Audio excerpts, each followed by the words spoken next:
Hello students, आज हम करेंगे प्रैक्टिस पेपर डीओई का सेक्शन बी। पिछले वीडियो में हमने सेक्शन ए किया था। सेक्शन ए में सभी एमसीक्यूज थे। सेक्शन बी में 2 मार्क के क्वेश्चन होंगे और 2 नंबर से लेके 7, यानी कि कितने क्वेश्चन हो गए? 6 क्वेश्चन। ठीक है, तो हम स्टार्ट करते हैं। सेकेंड क्वेश्चन है, express 81 as the sum of first 9 consecutive odd numbers. अब देखो 81 जो है वो क्या है? एक स्क्वायर नंबर है। किसका स्क्वायर है? 9 का स्क्वायर है। तो अगर वो 9 का स्क्वायर है तो 81 जो है वो कितने ऑड नंबर्स का सम होगा? 9। तो 3 इसको आप ऐड करके देखो तो इसका ना 1 2 3 4 5 6 7 8 9 इनको ऐड करोगे तो क्या आएगा? 81। एक एग्जाम्पल मैं आपको और देती हूँ साथ के साथ। जैसे मान लो आपने 36 को लिखना है सम ऑफ कॉन्जिक्यूटिव ऑड नंबर्स। तो पहले आप देखो 36 किसका स्क्वायर है? 6 का। तो इसमें 36 में कितने ऑड नंबर्स आएंगे? Consecutive odd number 6। 1 plus 3 plus 5 plus 7 plus 9 plus 11। देखो 3 एंड 1 4 एंड 5 9 एंड 7 16 एंड 20 क्या आ जाएगा? 36। ठीक है, तो इस तरीके से कोई भी जरूरी नहीं है कि 81 का ही आए, आपको कोई भी आ सकता है। नेक्स्ट क्वेश्चन जो है वो आपका प्रोबेबिलिटी का है।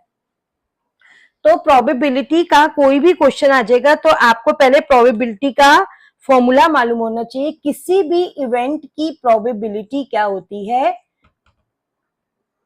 नंबर ऑफ फेवरेबल आउटकम्स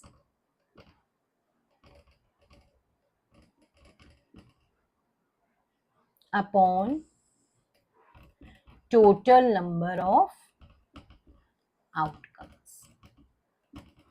ठीक है, अब जैसे क्वेश्चन है, Rohan and Shalu are playing with 5 cards as shown in the figure. अब देखो 5 कार्ड्स हमारे पास कौन कौन से हैं? एक पे 4 है, एक पे 1 है, एक पे 2 है, एक पे 3 है और एक पे 2 है। 5 कार्ड्स है। ठीक है, अब the question is what is the probability of Rohan picking a card without seeing that the number 2 on it? हमने किसकी इवेंट क्या है इसमें? नंबर 2। तो फॉर्मूला क्या है? Number of favourable out. Favourable का मतलब जो पूछा गया है। नंबर 2, नंबर 2 कितनी बार आ रहा है इसमें? 2 बार। तो फेवरेबल आउटकम्स कितने हो गए? 2। और टोटल नंबर ऑफ आउटकम्स यानी कि कार्ड्स हैं कितनी? 5। तो आंसर क्या होगा? 2/5। अगर ऐसे ही 4 की प्रोबेबिलिटी पूछी जाती तो आंसर क्या होता? 4 कितनी बार आ रहा है? एक ही बार आ रहा है, तो आंसर क्या आता? 1/5। 1 की प्रोबेबिलिटी पूछी जाती तो भी 1/5। 3 की प्रोबेबिलिटी पूछी जाती तो भी 1/5। सिर्फ 2 ही 2 बार आ रहा है तो इसलिए उसकी प्रोबेबिलिटी क्या होगी? 2/5। अब इसमें चॉइस में भी एक क्वेश्चन है, तो आपको ये नहीं है कि आप प्रैक्टिस करोगे तो दोनों तरह के क्वेश्चन करोगे। A glass jar contain 6 red marbles कितने हैं? 6। ग्रीन मार्बल्स कितने हैं? 5। और ब्लू मार्बल्स कितने हैं? 4। और 5 जो है येलो है। हरी takes out a marble from the jar at random. What is the probability that the chosen marble is of red color? आपने प्रोबेबिलिटी निकालनी है रेड कलर की। तो फॉर्मूला क्या बताया था? जिसकी प्रोबेबिलिटी निकालनी है वो ऊपर, रेड कलर के मार्बल्स कितने हैं? 6। और नीचे क्या आएगा? Total number of marbles. तो टोटल नंबर ऑफ मार्बल्स इनको ऐड कर लो। 6 and 5 11 and 4 15 and 5 20। तो 6/20। और अगर ये लोएस्ट टर्म में नहीं है तो इसको कैंसिल करके आपने लोएस्ट टर्म में जरूर डालना है, तो answer will B 3/11। Next is question number 4।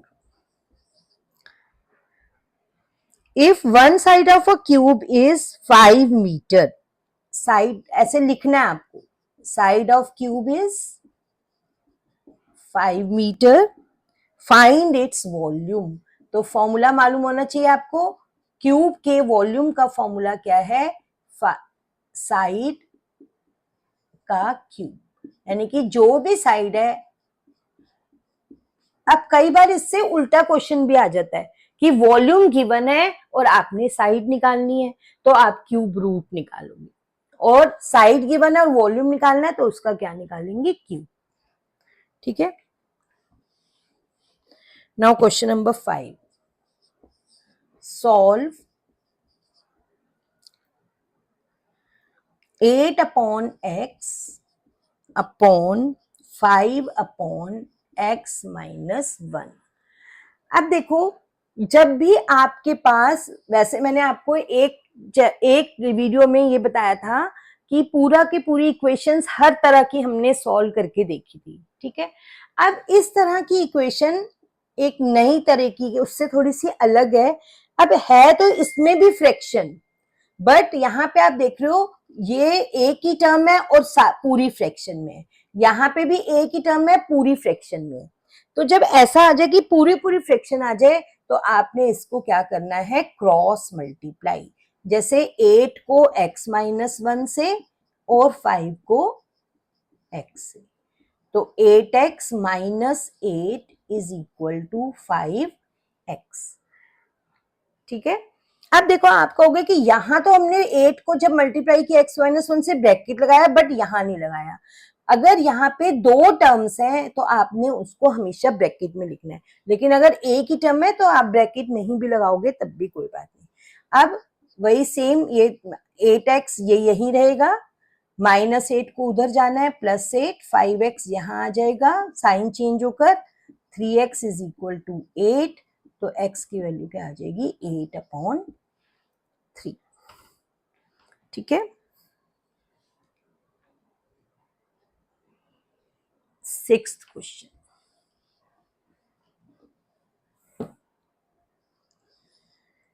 Find the area of a square field if its perimeter. Perimeter क्या दिया हुआ आपको, पेरीमीटर ऑफ स्क्वायर फील्ड कितना गिवन है, पेरीमीटर 96 मीटर। आपको निकालना है इसका एरिया। अब एरिया ऑफ स्क्वायर क्या होता है,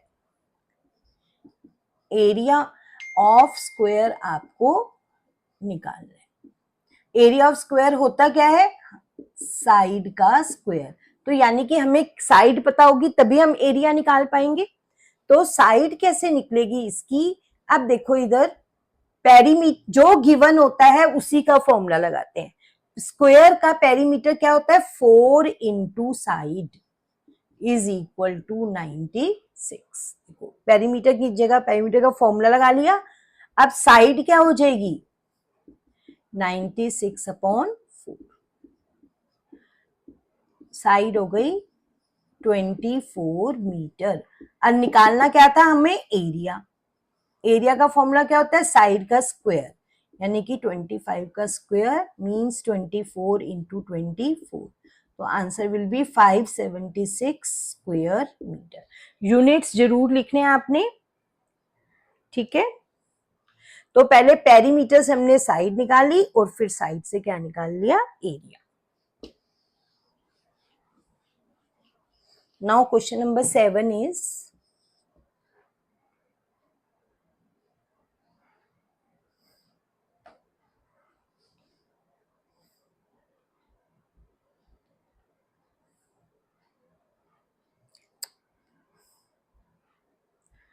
in a parallelogram PQRS, in a parallelogram PQRS, angle P is equal to 60 degree.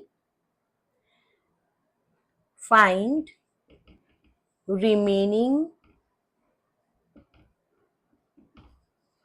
3 angles. अब देखो इसको कैसे करेंगे, पहले आप फिगर बना लो। PQRS क्या है, एक पैरेललोग्राम, नाम क्या है, PQRS। एक एंगल गिवन है, अब इसके लिए आपको पैरेललोग्राम की प्रॉपर्टीज मालूम होनी चाहिए कि पैरेललोग्राम के एंगल्स की प्रॉपर्टी क्या होती है कि एक तो इसके अपोजिट एंगल क्या होते हैं, इक्वल, और जो कंसेक्यूटिव एंगल होते हैं उनका सम कितना होता है, 180। तो पहले तो इसके सामने वाला एंगल निकाल लो, ये 60 है तो ये भी 60, तो angle P is equal to R 6। अब क्योंकि ये 2 नंबर का क्वेश्चन है तो आपने साथ में रीजनिंग लिखनी है कि P और R क्यों इक्वल है, because opposite angles of parallelogram are equal. अब जो साथ वाले एंगल होते हैं उनका सम क्या होता है, 180। P plus Q is equal to 180। क्यों 180? ये है कंसेक्यूटिव आसन कोण जिसे कहते हैं, consecutive angles of parallelogram.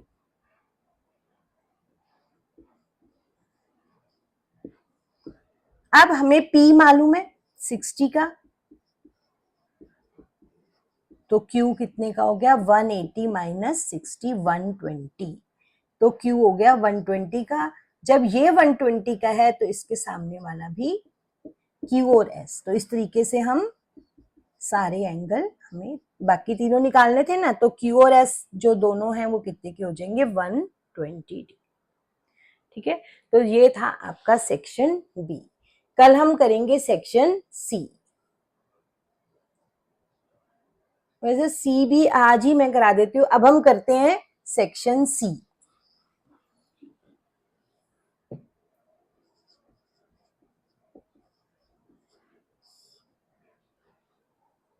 Section C 8 question है। सेक्शन सी में 3 क्वेश्चन है और हाउ मेनी क्वेश्चंस, 8 से लेके 10 तक और 3 marks each.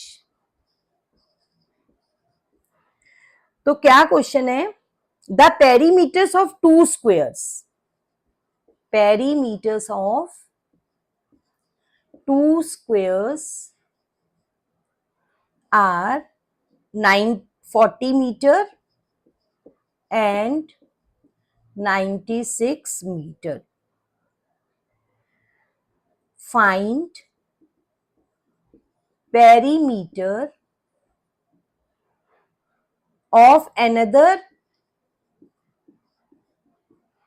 square equal in area to sum of first 2 squares. अब देखो पेरीमीटर ऑफ 2 स्क्वायर्स, तो हम 2 स्क्वायर्स हैं, एक को ले लेते P1 कितना है 40 और P2 कितना है 96। ठीक है, और हमने तीसरे वाले का पेरीमीटर निकालना है, P3 आपको निकालना है क्वेश्चन मार्क। और हमें गिवन क्या है, ये जो तीसरा निकालना है उसके बारे में क्या दिया हुआ है, area equal to sum of first 2 squares. तो अगर हमें इसका एरिया निकालना पड़ेगा तब हम पेरीमीटर निकाल पाएंगे, और इसका एरिया इन दोनों के एरिया के इक्वल है। अब इन दोनों का एरिया हमें अगर पता होगा तभी तीसरे का एरिया मालूम होगा हमें। तो पहले हम पेरीमीटर से क्या निकालेंगे, एरिया। अभी पीछे भी हमने किया था ऐसा क्वेश्चन। पेरीमीटर क्या होगा, P4A1, तो A1 क्या, 4 इंटू साइड होता है ना, तो 40/4। तो पहले वाले की साइड कितनी आ गई, 10। तो पहले वाले का एरिया, एरिया को कैपिटल ए से दिखाओ, साइड को स्मॉल ए से, तो पहले वाले का एरिया हो गया 10 इंटू 10, 100 मीटर स्क्वायर। ये तो पहले वाले का एरिया निकल गया। अब P2 हमें मालूम है, उससे दूसरे वाले, अब 4A2 is equal to 96, A2 is equal to 96/4, तो A2 हो गया 24। अब इससे इसका एरिया निकाल लो, 24 इंटू 24, 576 मीटर स्क्वायर। अब जो थर्ड है P3 वो हमें निकालना है, बट जो थर्ड वाले का एरिया है वो इन दोनों के एरियाज के इक्वल है, तो यानी कि 100 प्लस 576। अब हमें तीसरे वाले का एरिया पता चल चुका है। जब एरिया पता चल गया है तो हम, एरिया का फॉर्मूला क्या होता है, जब हमें एरिया मालूम है साइड का स्क्वायर, तो साइड क्या हो जाएगी, अंडर रूट 676। 676 का अंडर रूट क्या होता है, 26 मीटर। अब हमें जो तीसरा वाला ट्रायंगल था, स्क्वायर था, उसकी साइड आ गई 26। अब हमने निकालना क्या है, पेरीमीटर, जो ये नया आया P3, ठीक है, तो ये A3 मान लो इसकी साइड, तो P3 कितना हो जाएगा, 4 इंटू इसकी जो साइड आई है उसको 4 से क्या कर देंगे, मल्टीप्लाई। पेरीमीटर मीटर में आएगा तो ये आंसर आ जाएगा 104 मीटर। अब इसी में एक क्वेश्चन और में है, क्या है, use prime factorisation method to find the square root of, और वाला। अब इसी के और में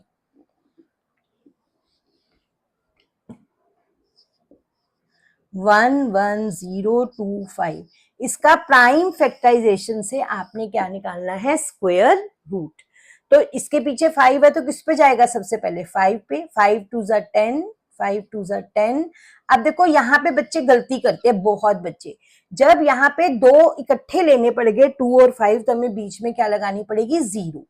5 5 ज़ा 25, फिर 5 है तो फिर 5 पे कर लो, 5 4 ज़ा 5 4 ज़ा 5 1 ज़ा, अब 4 4 8 एंड 1 9, 9 3 से ऐड हो जाता है, 3 से चला जाता है, तो ये पूरा नंबर भी 3 से चल जाएगा, 3 1 ज़ा 3, 3 4 ज़ा 12, 3 7 ज़ा 7 एंड 4 11 एंड 12, फिर 3 पे चला जाएगा, फिर 7 पे, 7 1 ज़ा। तो हमने क्या निकालना है, स्क्वायर रूट। स्क्वायर रूट में 2 2 की पावर्स में लिखते हैं, क्यूब रूट में 3 3 की पावर्स में लिखते हैं, 5 की पावर 2, 3 की पावर 2, 7 की पावर 2। अब हमने निकालना है इसका स्क्वायर रूट। जब स्क्वायर रूट निकालेंगे सारी पावर्स 2 हट जाएंगी, तो आंसर आ जाएगा 1, 5 3 ज़ा 15, 15 7 ज़ा 105। Now next question is,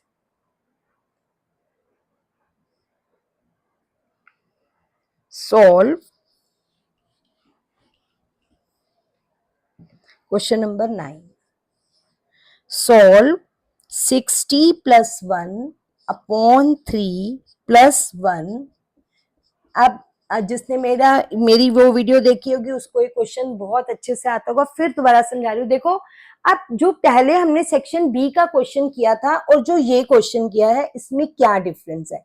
अब देखो यहाँ पर दो टर्म्स हैं, इसके नीचे अपॉन है और इसके नीचे नहीं है, तो ऐसे क्वेश्चन में वही एलसीएम वाला मेथड करेंगे हम। 3 और 6 का एलसीएम क्या आएगा, 6, तो पहला नंबर लिखा इंटू 6, प्लस 1 लिखा into 6, t minus 3 upon 6 into 6, 6 से 6 कैंसिल, 6 से 6, तो यहाँ पे खाली सॉरी 3 1 ज़ा 3, 3 2 ज़ा 6, तो यहाँ पे बचा 2 के साथ 60 प्लस 1, यहाँ पे 6 1 ज़ा 6 और यहाँ पर t माइनस 3, 2 6 ज़ा 12t प्लस 2 प्लस 6, बस सॉल्व करते जाओ अब इसको। लाइक टर्म्स 2 प्लस 6 है 8, अब वही t ये यहीं रहेगा, प्लस 8 वहां जाएगा, t यहां आएगा साइन चेंज होकर, और minus 3 left right hand side में है तो राइट हैंड साइड में ही रहेगा, तो 11t is equal to minus 11, तो t क्या हो जाएगा, minus 11 upon 11, answer will B -1। ठीक है, next is find the length of each side of a cube if its volume is this. अब देखो, अब वॉल्यूम जब पहले वाले सेकंड उसमें था,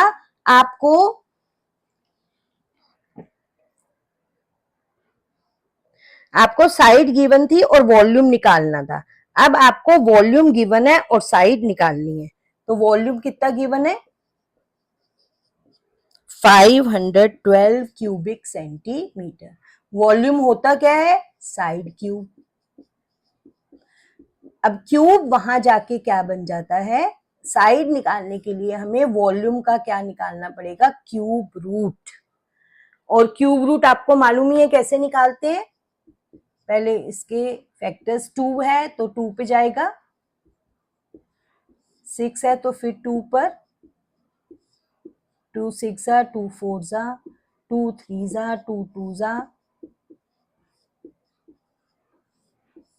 2 4 2 2 एंड 2 1।